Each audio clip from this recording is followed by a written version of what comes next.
More options. The Queen and Freddie Mercury drama Bohemian Rhapsody may be the toast of this year's awards season, and sure, Jamie Foxx won an Oscar for his portrayal of R. They cram in too many details at the expense of storytelling, either gloss over or sensationalize their subjects' lives, and few things are more douche-chilling than watching an actor lip-sync some famous song. The 2017 biopic Nico, 1988, thankfully upends this general rule, and is currently available for streaming on Hulu. The film chronicles the final years of singer Nico, most famous for her work on the first Velvet Underground record and the 1967 album Chelsea Girls. Born Christa Päffgen in 1938 in Nazi Germany, she came of age in the ruins of post-war Berlin and became a model at 16. She was romantically connected to a host of rock and roll bad boys, from Jim Morrison to Iggy Pop, and recorded sporadically up until her death in 1988 at the age of 49.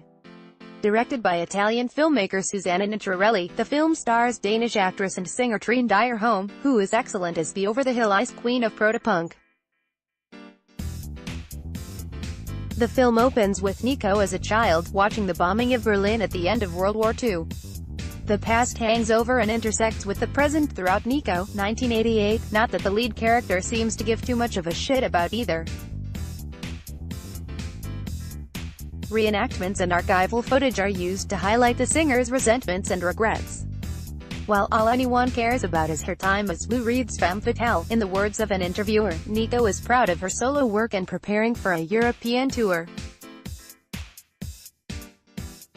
My life started after my experience with the Velvet Underground, she says to an admirer, a belief the filmmakers seem to share. Now in her late 40s, the once strikingly beautiful Germanic beauty is overweight and showing the effects of years of drug addiction. The film finds her living in Manchester, England, a town she says she likes because it reminds her of Berlin after the war, and managed by a besotted Englishman, known only as Richard, and played with expert British frumpiness by John Gordon Sinclair. The band's tour turns into a comedy of errors. The guitarist becomes a heroin addict, despite the disapproval of the similarly addicted Nico, guarantees aren't met, and at one point the singer performs a smacked-out cover of Nat King Cole's Nature Boy in exchange for her hotel accommodations. Playing shows behind the Iron Curtain, both Nico and her guitarist go through heroin withdrawal, fueling a passionate performance, and then fleeing after the gig to avoid arrest. The film accurately portrays the alternately hopeless and mundane, lost at sea feeling of being on a bad tour, a literal road to nowhere. When not fighting for relevance, Nico fights to regain custody of her son Ari, who was raised by his paternal grandparents and at the time of the film is in a mental institution. A flashback of him as a boy sees him playing in a lush green yard filled with turtles. It's a wonderful image. Both Ari and Nico are driven by self-destructive urges. Nico admits attempting suicide, and later, after bringing him on tour, Ari slashes his wrists. Dyrholm convincingly captures Nico's inner conflict. Despite her motherly devotion, she is an incompetent parent and knows it. The movie ends on an up note, with Nico undergoing methadone treatment to kick her heroin habit and telling her lover, "My plan is to become a very elegant old woman.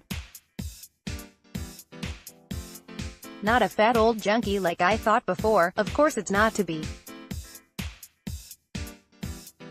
She died of a heart attack while riding her bike on vacation with her son in Ibiza in July, 1988.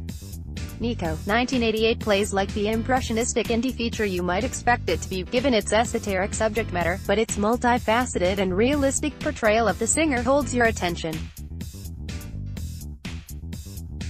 The film presents Nico as troubled, difficult, drug-addicted and anti-Semitic, but also determined, resilient and brave. Rather than treat the period as the nadir of her career, and her creeping age as a negative, Nico is determined to carve her own path and unapologetic about who and what she is. "Young people are boring," she says defiantly at one point, and at another, "I've been on the top. I've been on the bottom. Both places are empty." Benjamin H. Smith is a New York-based writer, producer and musician. Follow him on Twitter, @BHSmithNooch. Where to stream Nico 1988.